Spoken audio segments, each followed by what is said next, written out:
دیروز زنگ بزن و امر اشفال برم بعد حالا پیدا مامانم که گوشی اون سنی مامان جا تو گفتی فقط اشفال ببرم سگ دیگر هم داری مای سرای دوستان چی مای سفیدی شما رو ببرد مای سرای دوستان کنه کوی فگیفته جاده خما جور سبزه پلو چکنیم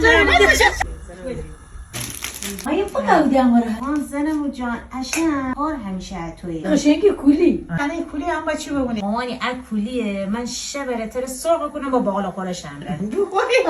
بازار بزرگ الگویی فقط مای فروشی دوستان اشن وسیله همیشه تازه ایدی همیشه با کیفیت همونجور مشتری ارزش قائلی چی برگی سیری داره اتر بگم وای اصلا اترم نسته بود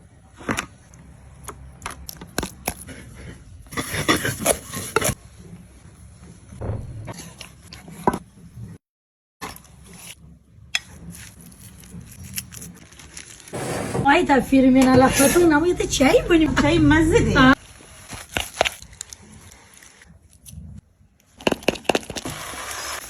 اون بارو مالا رو بیدارم بودم میده چایی بونیم باران شی کنم آها یه چای باید